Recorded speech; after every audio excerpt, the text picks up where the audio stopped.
Лейтенант Дегтярев, это тот человек, о котором я вам говорил. Господин Дубровский. Мне сказали, ваша жена должна скоро родить. 7 октября. Знаменательный день. Первенец? Уже 3-й. За вашу семью. За семью.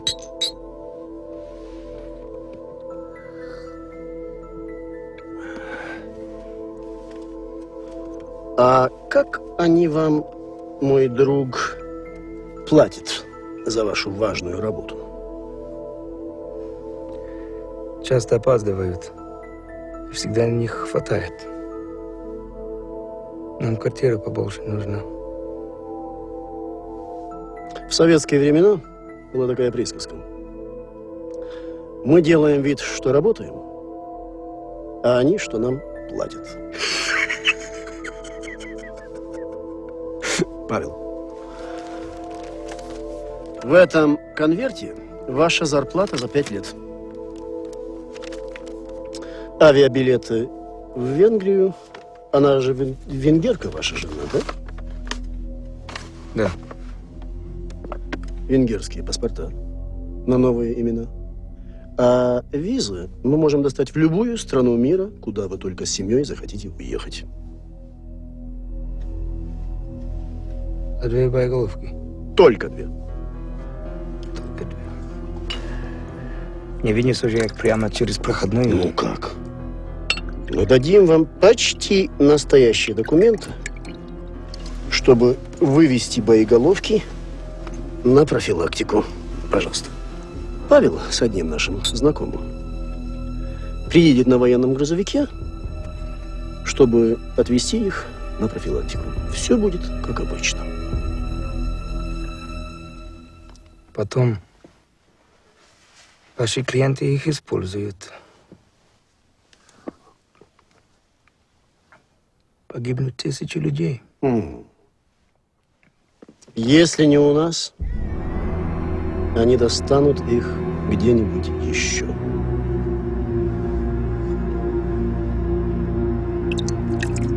А вам нужно позаботиться о вашей семье.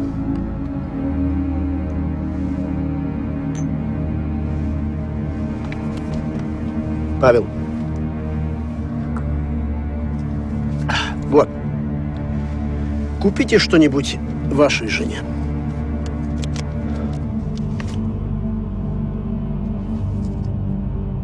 Поговорим, когда я вернусь. Никому об этом не говорите до нашей следующей встречи. Понятно? Я вас понял.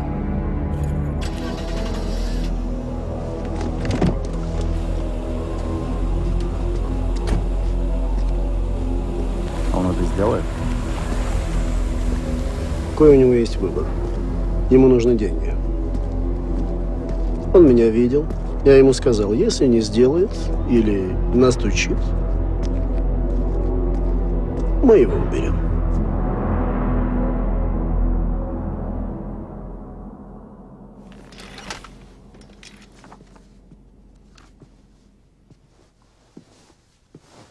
What's this last item, the Al-Qaeda chatter? We've seen a spike, sir. Mostly in Eastern Europe and East Africa. A spike? Are we talking 9/11 level of chatter, Bali, Spain? Give me a reference point. Nothing like that, sir. But there is more traffic over the past few days. Anything specific? Watch this. I don't want us sitting on our butts if something's about to happen. Absolutely, sir. Anything else I should know? I'll keep you posted, sir. خطاب من العميل الروسي بيقول عنده فرصة يشتري صواريخ.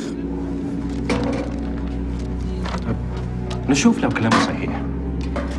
بس مش لازم تتكل عليه لوحده.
Have a pleasant holiday, Professor.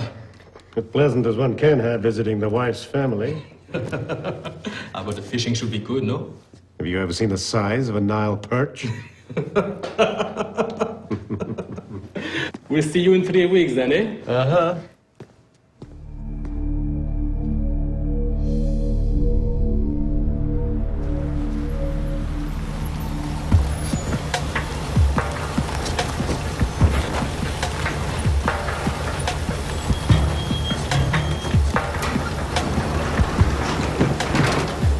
Все, пошли.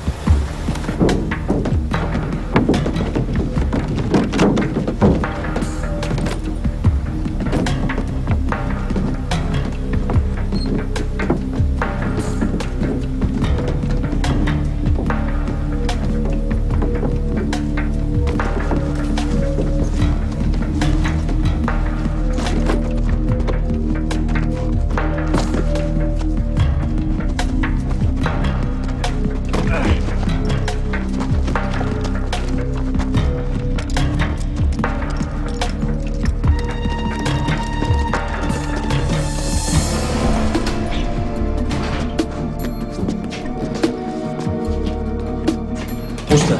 Я все ладно.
Все чисто.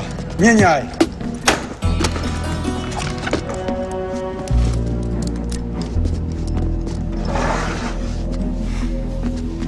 Как учили.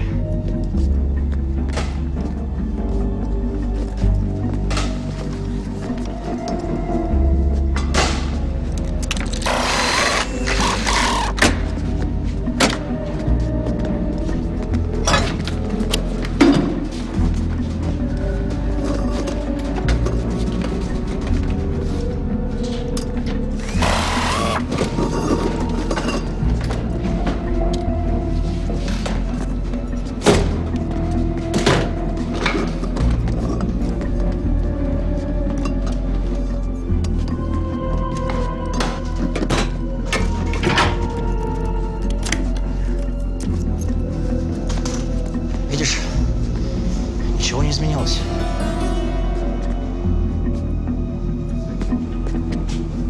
Михаил, что здесь происходит? Ты говорил, убитых не будет.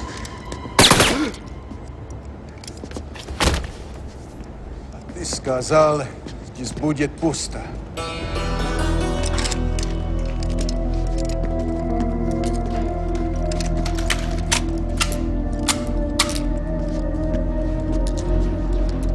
Пошли отсюда. Быстро.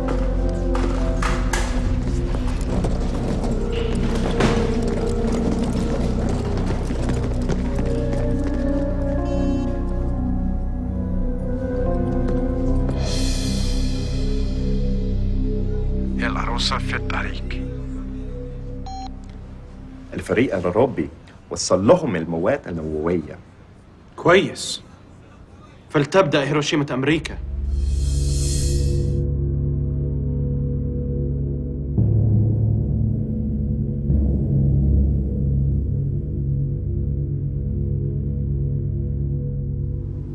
За 2 боеголовки.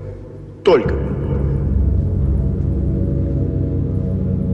Ваши клиенты их используют. Погибнут тысячи людей.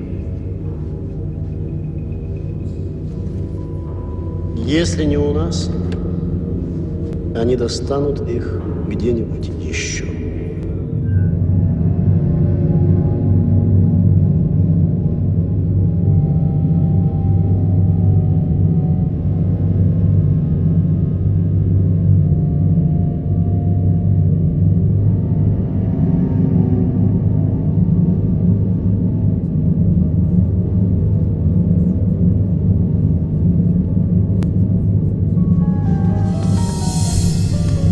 Пропало. Мне так кажется. Тогда приведите все в порядок. Вынесите тела во двор. Я позвоню куда надо. Скажу что-нибудь убедительное.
Excuse me, Mr. President. We have a situation. I hate it when you say that. Sir, we have a walk-in with some very disturbing news. Consular office in St. Petersburg, sir. A man came in on 10 September claiming to have information about a plot to steal nuclear warheads. That was almost 2 weeks ago. Our chief of station was out of town. It took some time to debrief and determine this guy was for real. And is he? We believe so. Someone is trying to acquire Russian tactical weapons, short-range battlefield I warheads. know what they are. Our walk-in's cousin is a guard at the Zhukovka storage site. He was approached with an offer he considers serious and substantial. He called his cousin for advice, who told him to say no and go to the police. Our guy, the cousin, doesn't think the guard will sell or talk to anyone official. Why did the guard call his cousin? Cousin's a priest. He was violating a confession. He doesn't think of it that way. Well, I have to make a phone call. Let's get every asset we have looking for intel. No turf wars here, guys. I want everyone cooperating. Mr. President, the deal is we can warn the Russians, but we're not supposed to divulge where we got the information. The president didn't make that deal. Mr. President, please excuse the hour of my call. Charles, are you calling with news I can get even on CNN? I certainly hope you don't see it on CNN. Dmitri, we have credible information that someone is plotting to steal 2 of your tactical nukes. Not for the first time. We've always caught them. As far as we know, you have, Dmitri. But we have a credible source. But you won't tell me who. That was the deal. Okay, let's trade. There was a shootout a week ago at a Soviet-built research reactor in one of our former states. The reactor uses highly enriched uranium, weapons usable material. The official story is that 2 guards were having an affair with the same woman.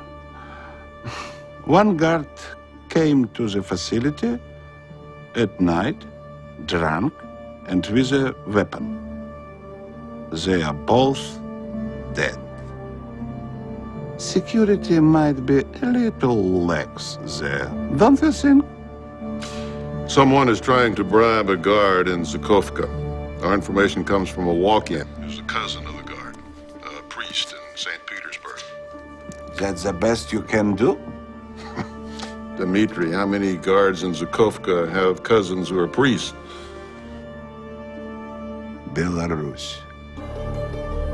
The reactor is in Sosny, Belarus. Thank you, my friend. This is a good start, but there's still much to do. As you know, you have dozens of facilities and hundreds of tons of nuclear materials that are not secure. Together, we started trying to lock it down 10 years ago. If we had finished that job, we wouldn't be having this conversation. But we both have layers of bureaucrats who are now fighting over trivial terms. For some, it is not so trivial. You demand access to our most sensitive nuclear sites. My intelligence people call that spying. I trust you, Charles, but we don't want spies poking around our facilities. We are not trying to spy, Dmitri, but I have to answer to my Congress, and they demand assurances that taxpayer dollars are going where they're supposed to. So deal with them. Tell them what is at stake. I'll tell my people as well. It'll take both of us to fix this. Don't worry, Charles. We'll find the arms dealer. But I suggest we both try to find out what is going on in Belarus.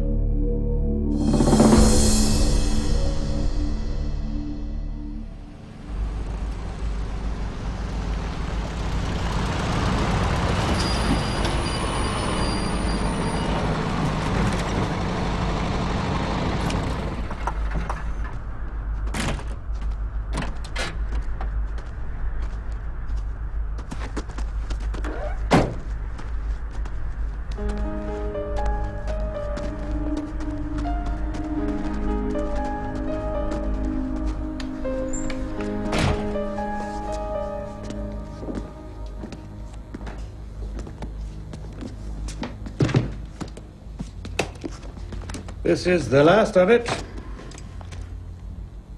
You now have 50 kilograms of highly enriched uranium. Enough to finish the bomb. And it all walked out the door in my briefcase. And no one ever miss it. I keep the books.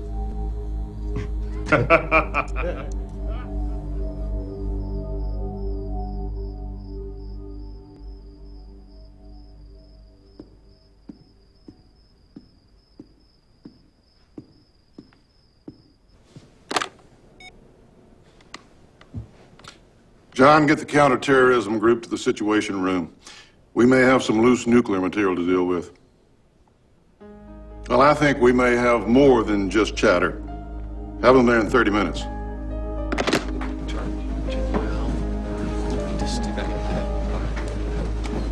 Paul, why do I have to find out from the Russian president that there was a gunfight at a reactor in Belarus containing material that could be made into a nuclear weapon?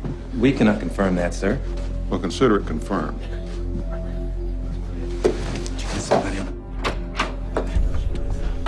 Good evening, Mr. President. Nate? Geraldine, how's it going? Yes, I did. Thank you very much. At ease, folks. All right, Bernie, tell everyone what we know. We have a reliable but unconfirmed report that someone is negotiating to buy one or more Russian tactical nukes. It may already have happened. We also have increased al-Qaeda chatter. Plus 2 dead guards at a Belarus research reactor filled with weapons-usable material. Whatever the significance of that is. Is the IAEA in there? The International Atomic Energy Agency might have a difficult time going in on rumors of 2 dead guards. They just finished their last inspection, and they're due back in about 30 days. Well, if this is serious, we don't have a month to work on that. Now, Bernie, can you and this group of wizards here explain to me just how the hell we got here? Sir, al-Qaeda has computed all the Muslims killed in the past 50 years. Bosnia, Afghanistan, Somalia, the whole Middle East. Their spokesman has publicly announced that they believe they're owed 4 million lives. Well, they posted it on their website. Nukes would be the fastest way to vengeance. The only way to stop them from exploding a nuclear bomb is to keep the components out of their hands. No nuclear materials, no nuclear weapons, no nuclear terrorism. If they have a warhead, we probably can't find it. Or if they have plutonium or highly enriched uranium, they could find someone who can make them a bomb. We've been finding bomb diagrams in Al-Qaeda camps ever since Afghanistan. The U.S., Russia, and every other member of the G8 pledged $20 billion to help secure the weapons, the HEU, and the plutonium. Then why can't we keep Al-Qaeda from going nuclear? Well, I said pledge, sir. Reality is, we've not collected much cash or made much progress yet. How much of this stuff is in Russia, Nick? Enough to make 60 to 80,000 bombs, sir. How much is secure? Less than half. There's still at least 300 metric tons at risk. And how long until you're done? Our goal is to get it done in 4 years. At the present rate, it'll take at least 13 years. Come on, Nick. That rate, we'll all be dead before you finish. It's complicated, sir. For example, both we and the Russians agreed that they needed fencing and nuclear sensors, which they can't afford. So we bought them. But then they can't pay to install them. Well, we can. We tried, but our lawyers say we need to be on every site to inspect the work to make sure it's done right. And the Russians think we just want to spy. I mean, I heard that from Dmitri an hour ago. We fight over travel visas, contracting rules, who pays if a worker gets hurt, who's liable in case of an accident. Well, everyone here is going to be liable if an American city blows up. Nuclear terrorism is the most dangerous threat facing the world, and we're fighting over accounting rules and tax bills. The terrorists are racing, and we're crawling. All right, who in this group is responsible for nuclear terrorism? And who's in charge? Well, I guess old Harry Truman was right.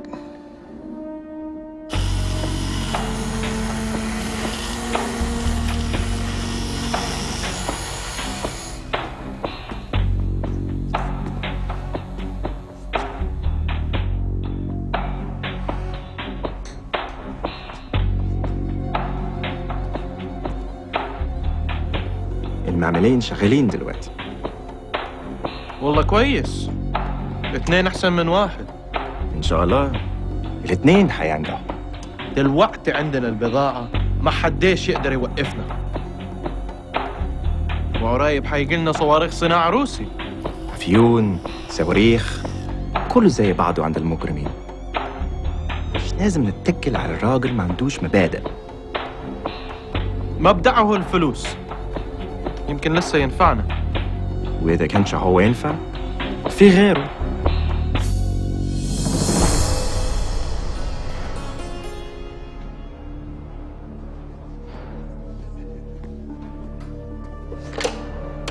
В Жуковке все в порядке. Число сходится. Оснований считать, что он взял деньги, нет. Мы допросили его. С пристрастием. Нам удалось выяснить имя покупателя. Мы продолжаем за ним следить. Задерживать Дегтярева оснований нет. Он может стать наживкой для покупателя. What do you have? Yes, put him on. Good evening, Charles. Good morning, Dmitri. Zhukovka is secure. Are you sure? About Zhukovka, we don't have the buyer yet, but we have a name. Well, that's good, Dmitri, but tell me, how many more dozen sites do you have to check now? That would be a state secret, Charles. Fair enough. But we both should keep looking. And we should pressure these other countries to help us find these guys. And then get all of these materials locked down immediately. I don't think we've seen the end of this. Heads are rolling in Russia today. You need to, what is it you say, kick some ass with people in your government and a few others.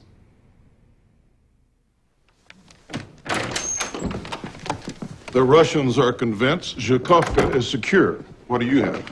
We did some encryption work on the Al-Qaeda chatter overnight, sir. There were 3 mentions of an anniversary celebration. Anniversary celebration? Code, sir. Our guess is candles, gunfire, fireworks. The anniversary of our bombing Afghanistan is coming up. So, they've got the weapons.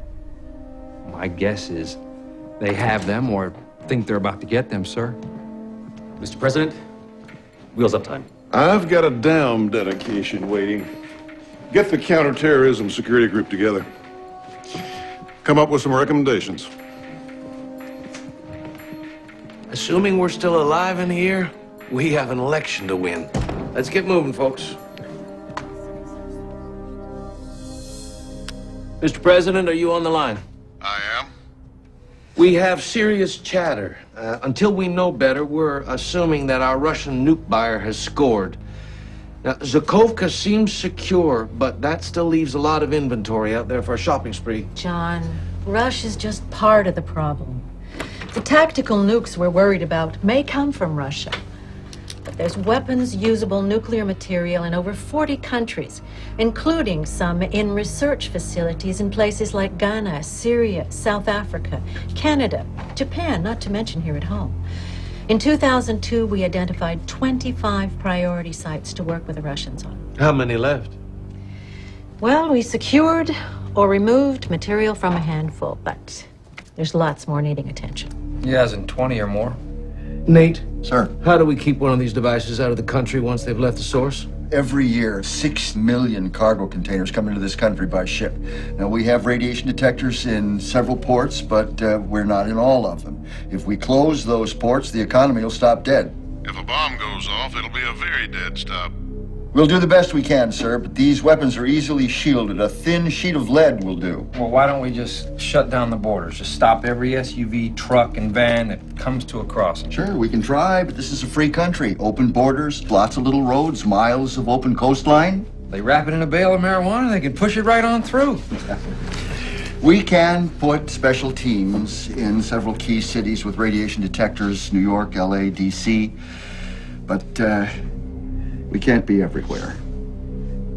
These weapons, they do not emit a lot of radiation. You have to be right on top of one to register it. John, pick up, please.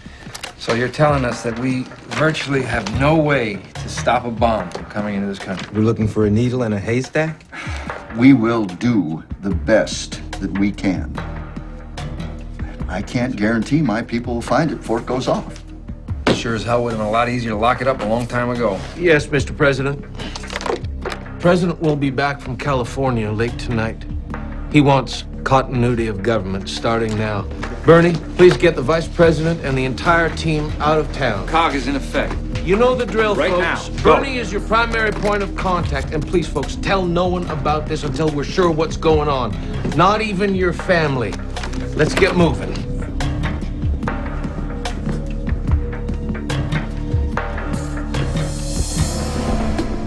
Geraldine, Nathan, the president wants to know if we can raise the threat level. Unconfirmed general reports or something like that.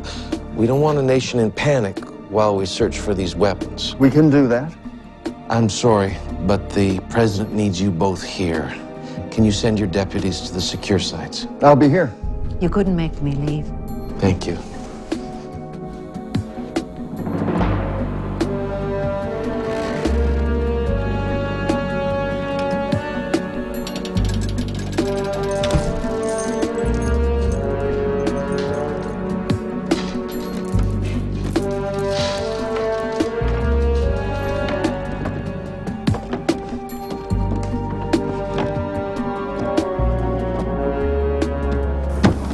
Tonight, they will drive you to a private plane and give you your money.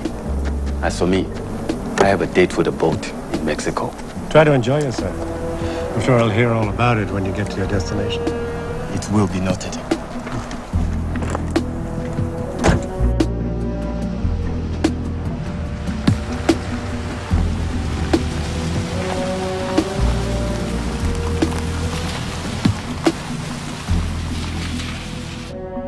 ثلاث قنابل في الطريق وفي ميعادهم. والمفروض يوصلوا في نفس تاريخ هجوم أمريكا وبريطانيا علينا في أفغانستان. يا سعيدة يا أمريكا وإنجلترا، لكن لا شيء من العميل الروسي. بس المشوار طويل من روسيا لهنا.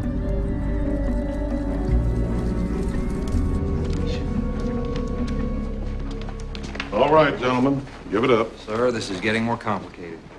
The Russians busted a major drug dealer a couple of days ago. A guy who has been running an Afghan opium smuggling ring. He may be into more than drugs, sir. There was blood in the trunk of his car. Matches a lieutenant who headed a security team at the Zhukovka storage site. Our guy? We went to the cousin with the name, he confirmed. Also confirmed the soldier's been missing for the last 2 days. But no missing warhead. Not from Zhukovka, anyway. But there's more. The Russians got the dealer to give up a name, and we compared databases and followed the trail to a warehouse in Poland. The Poles search it? What'd they find? Machine tools with HEU residue, drums with nitric acid, and a schematic for a simple but effective nuclear weapon, sir. So while we were chasing tactical nukes, they were manufacturing bombs in... Poznan, Poland, actually. And the bombs are... Gone, sir.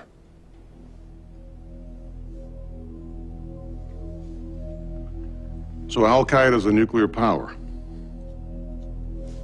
Hell, sir, the weapons could be anywhere. Europe, Mexico, the Caribbean, London, Paris. All depends on the target. Could wind up on a fishing trawler, a yacht. Sail right up the Potomac, into the tidal basin. No, we're the primary target. But if one of these goes off anywhere, military forces all over the world are going to be paranoid and jumpy. If something goes off in Moscow, the broken down Russian warning system might think we attacked it. I don't know why the hell we still keep these nuclear weapons on hair trigger alert. Give me some options, folks.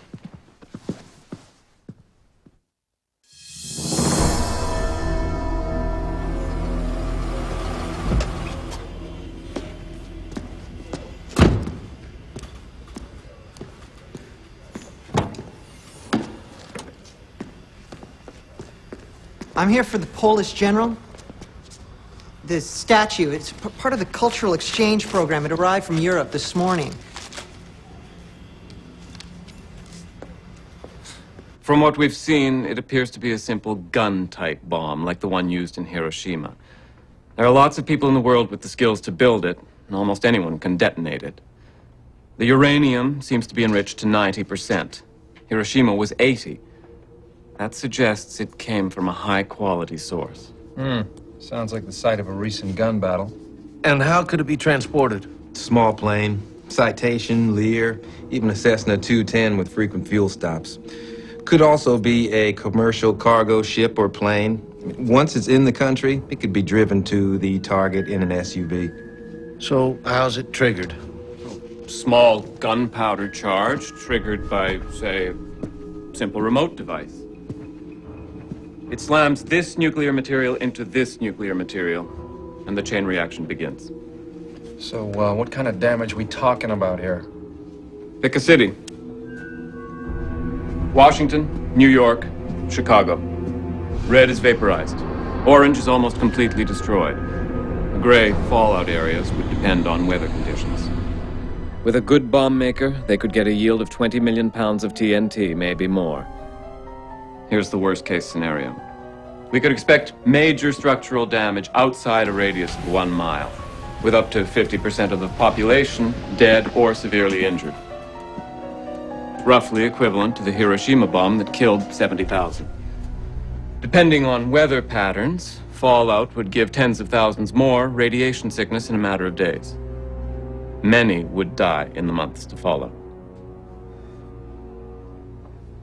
Nathan, how do we deal with the casualties? In this scenario, hospitals, fire, and police in the immediate vicinity would be decimated. We'll have to bring first responders in from nearby cities, and that could take a while. So we have thousands of injured and dying and nobody to help them? Hospitals that survived the blast would be overwhelmed with burn and radiation victims. We would have to mobilize hospitals and health personnel from around the country. We would need to mobilize the military. They would also be needed to provide security. We'd be stretched. Very, very thin. How long before we could restore basic services? Food, water, electricity? Unknown. Electricity, water, gas outside the immediate blast area could take days, perhaps weeks to repair. That's assuming that we could get workers to go inside of radioactive fallout areas. Long-term contamination of water, food supplies, shelter. Those would all be problems. We would be facing widespread panic, mass evacuations, tens of thousands of refugees. Meanwhile, America's economy tanks, taking the rest of the world's markets with it.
It's a sensational piece of work.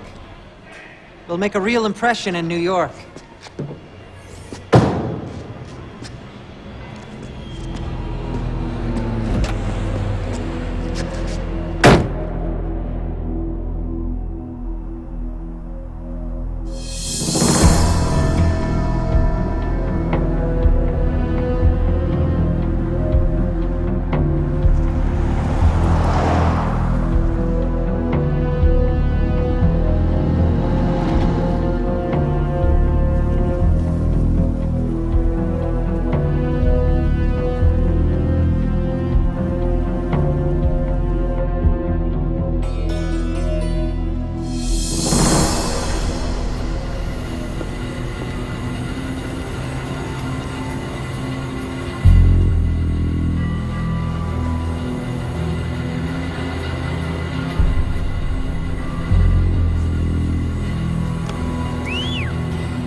I may have to make an announcement soon. Bernie gets started on a draft. Geraldine, we need to speak to the French, the Brits, the Japanese, and maybe the entire G8. We'll divide it up. I'll call Dmitri. He knows damn near everything we know. Paul, I want you to work with the Poles and the Russians and see if we can't get better intel on whoever was in that warehouse. Most importantly, I want an open line to make sure the Russian military, or ours, doesn't overreact in case something happens. We can't let these bastards start World War III. Now get started now.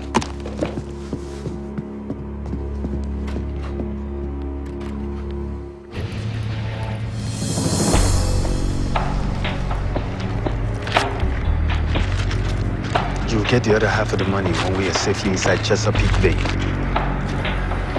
Machine tools pays even better than drugs.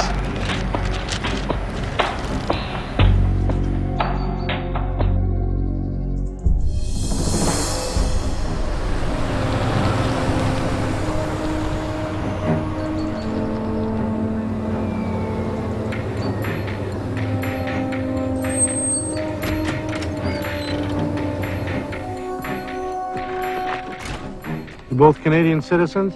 We are.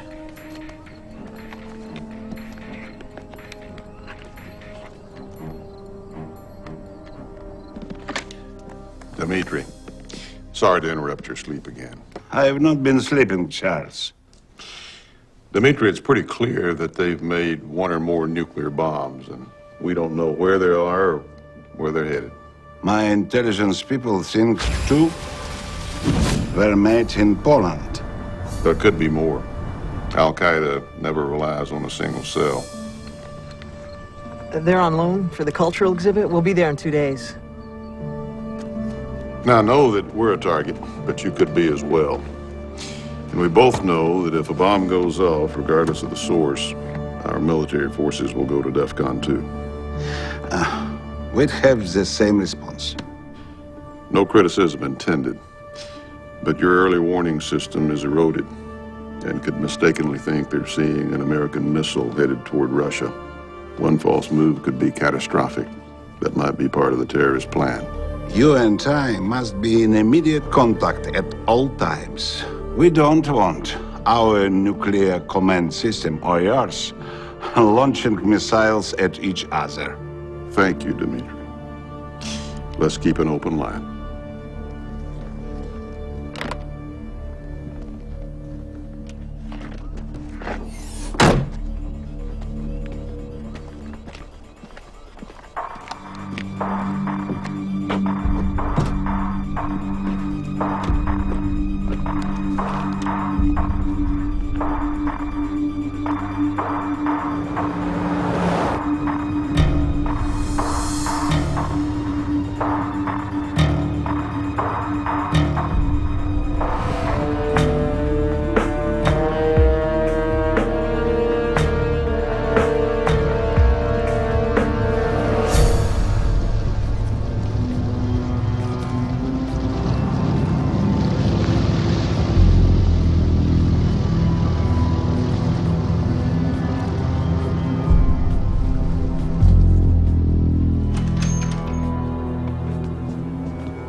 I don't know how many there are, where they are, or what I can do to stop them.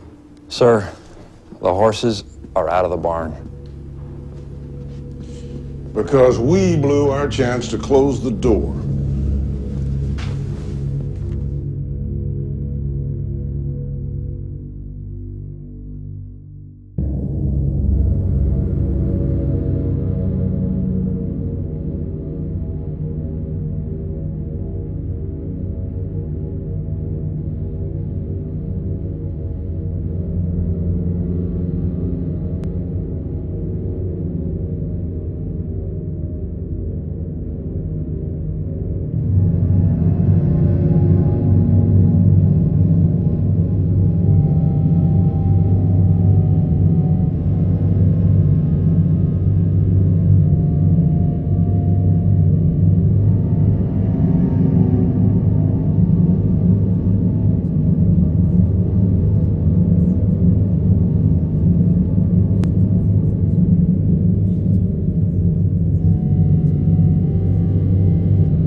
The film you have just seen is fiction, but it is based on facts, important, disturbing facts that make the control of weapons, usable nuclear material, one of the most important issues facing the world today.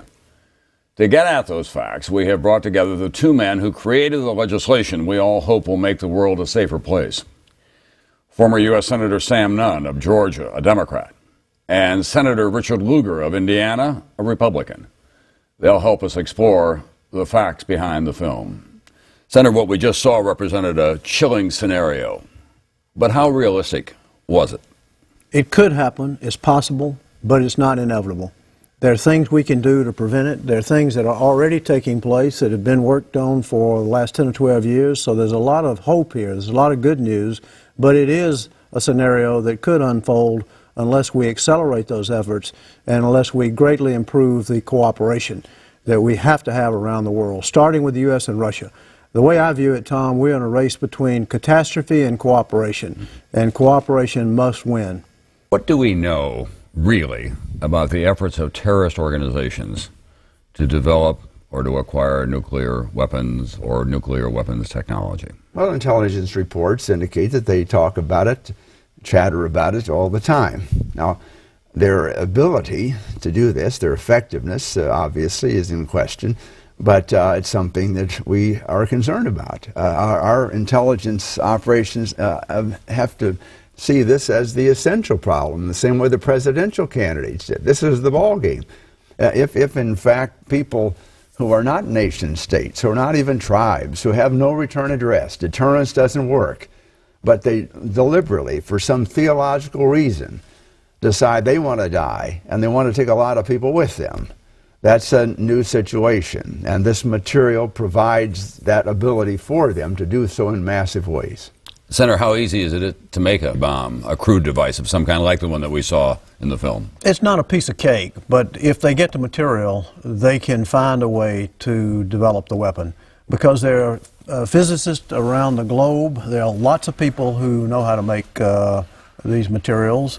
There are turn materials into weapons. There are also instructions on the internet about how you make a nuclear weapon. So it's public information. Now, could a 10th grade student or some ordinary person make a nuclear weapon? No, it would take some real expertise. But the real long pole in the tent for the terrorists, their hardest job is getting the materials themselves. If they get the materials, if they get the nuclear materials, they can find a way to make the weapons. Our easiest job is to protect the nuclear materials at the source. And that's one of the main points of this film, is that once the materials leave the source, then it's out of the barn. And our last best chance is really to get those materials secured wherever they are around the globe. That's the easiest job for us to do, and if there's no nuclear materials, there will be no nuclear bomb, there will be no nuclear terrorism. But in the interim, we do have to worry about that possible threat to this country. Oh, we've got a long way to go. We do have to worry, and is it probable? Is it a probability, better than a 50-50 chance that this is going to happen? No. But the consequences are so devastating that we have to plug the consequences in also with a likelihood. And the consequences would not only be a human disaster, but it also would shake the economic confidence of the world to the point that our economic system and the well-being of millions and millions, hundreds of millions of people around the globe would be in jeopardy.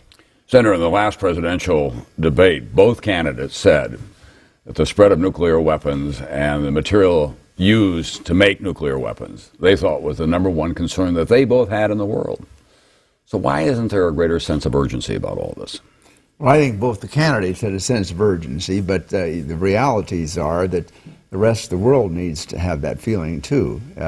Recently, when President Putin visited with President Bush, this issue was finally elevated once again to the highest level. Senator, should the United States be doing something about reducing its own nuclear arsenal? John Deutsch, who was in the Defense Department and then was the director of the CIA, has written quite persuasively recently that the United States needs to build down its nuclear arsenal as a statement to the world. Is that politically possible? That's certainly arguable, and is argued all the time, as I understand, at the Pentagon. I think there is a sense of prudence in terms of our own national defense to sort of keep track how the scoreboard is going. Now, in my office, we've got a scoreboard that says about 6,300 warheads have been separated from missiles in the former Soviet Union. That's about half. We have treaties, we have programs that are going to take that down to 2,000, maybe 1,500.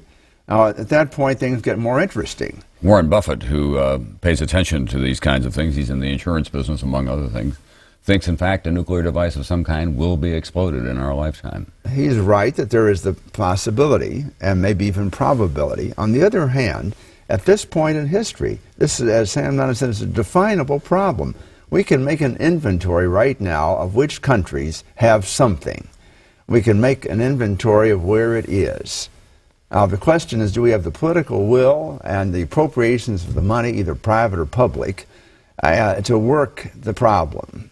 Even with governments that are uncooperative, we could argue with them, lock it up so that people, terrorists in your own country, do not do you in. You know, you may be an authoritarian leader, and we may want a democracy there, but we may even say to the authoritarian type, it's in your interest to lock this stuff up and to make certain it doesn't get out. Now, that we can do, and the urgency to do that is imperative. Would it be helpful if President Bush and President Putin went beyond their bilateral relationship on this issue and, in effect, summoned global leaders to a worldwide summit on the idea of nuclear proliferation and what we have to do, and met in Iceland or some neutral country of some kind and said, we're not going to leave here for the next week until the world is aware of what we're facing here and what is required of all of us individually and collectively to deal with this? I think that would be a terrific move, and it would focus the attention of the world on this subject. Tom, let me come back to one point that I think is important. The United States and Russia have to lead this whole quest for making the world safer from nuclear terrorism. But to do that, the United States and Russia have to establish some degree of credibility on the nuclear equation itself. We still have, we being the United States and Russia, 14 years after the end of the Cold War, where we're trying to cooperate around the globe, where we have all sorts of mutual interests and stakes, like terrorism, like the threat of nuclear materials, like the battlefield nuclear weapons that aren't secured. We have all sorts of mutual interests now. But while we have that, we have the Non-Proliferation Treaty, which has helped deter nuclear powers, people becoming nuclear powers for the last 30 years. It's in grave jeopardy because people, for many reasons, but one of them is because they don't see the United States and Russia doing much on our own nuclear arsenal. And our own country is talking about new weapons. We've tested more than anyone else, but we're talking about new weapons. The Russians are relying more on nuclear weapons now than they did during the Cold War because of their conventional weaknesses.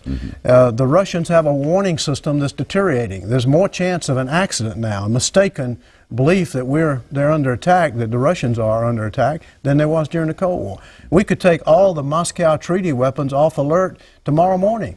We're going to get rid of these weapons anyway. It's already scheduled by 2012. Take them off alert. This kind of posture, nuclear posture on both sides, is much more of a danger than a deterrent. And when you look at the deteriorated warning systems, the radar systems, the satellite systems in Russia, you have to say, we have a stake. We, the United States, our survival may depend on those warning systems and whether they work properly or whether they make a mistake. This is an absurd posture for the United States and Russia and for our citizens, and it also erodes the kind of credibility we need in the world to get others to join us to put pressure on powers like Iran and North Korea.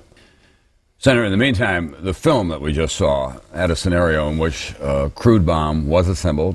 It was smuggled, in effect, into Canada. And then there was that bucolic scene when it was driven across the border into this country.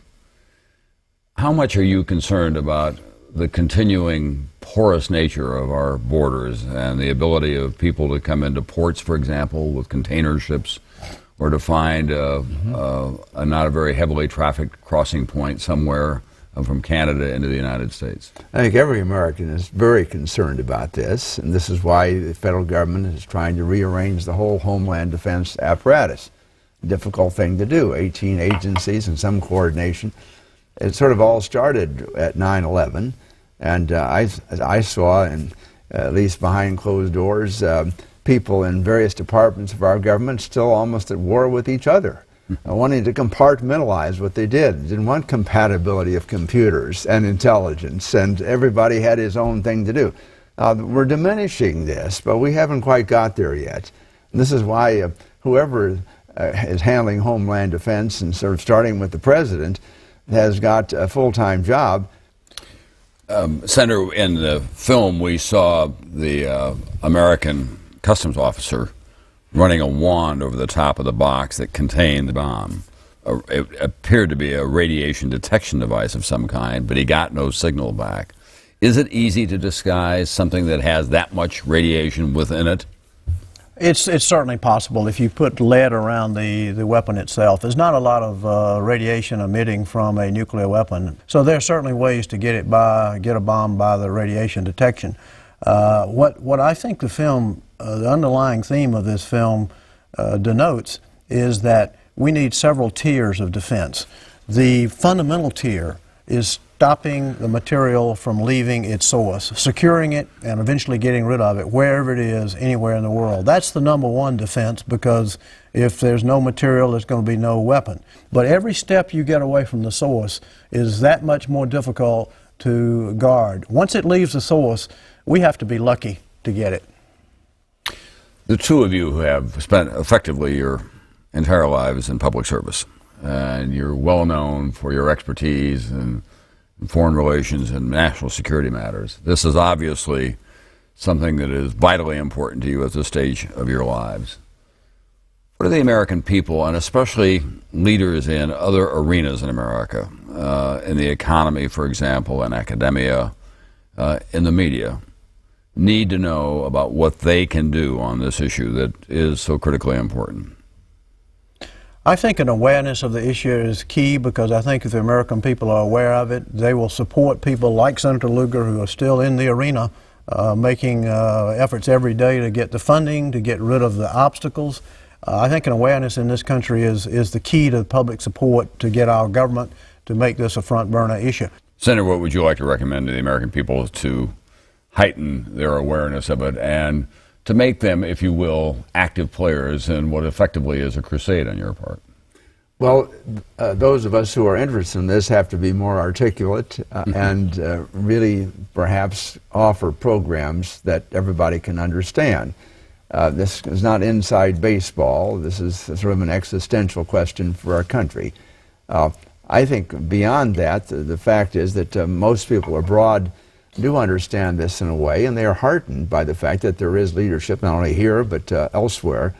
But ultimately, these things require money. They require political understanding. We're talking about President Bush and President Putin and others. This means human beings making decisions, gut reactions in terms of their own security as well as their country's. And so as a result, we have to be more active in trying to help these people, these players in the drama, to understand what these issues are. They have other things on their minds, although we think this is the most important one.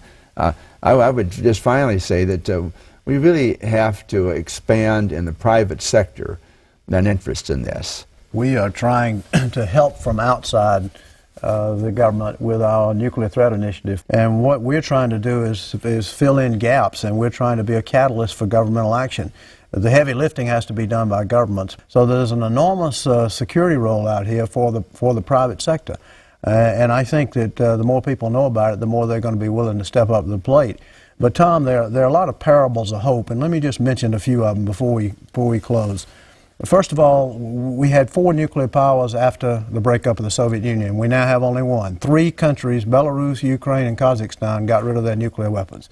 Second, we've secured between 40 and 50% of the weapon material in the former Soviet Union, and that's enormously important. Third, we've got the G8 that has stepped up to the plate with pledges, not yet with action, in terms of matching the United States. Fourth, we've got a global threat initiative. We call it in NTI the global cleanout, where we've agreed with Russia to begin getting this HEU, highly enriched uranium, back from these reactors all over the globe. So we've had a lot of cooperation here. We just have to have a lot more. And I think we are in a race between cooperation and catastrophe, but I believe that cooperation can win out. Let me offer just one thought of optimism, and that is that the Nunn-Lugar thing occurred at a time when we had potential catastrophe, because Sam Nunn brought some Democrats to breakfast and I brought some Republicans. It didn't occur because the President of the United States and the Soviet Union were meeting or anybody else. It came from democracy in this country, where there are people of goodwill and there is a democracy that functions like our own in a bipartisan way. Sometimes great things happen. Senators, thank you very much, and may in fact be our last best chance. Thank you, Tom. Thanks for watching. If you'd like to help us produce more compelling historical content like this, please like, comment below, and share this video with fellow history buffs. And of course, be sure to subscribe to help keep history happening.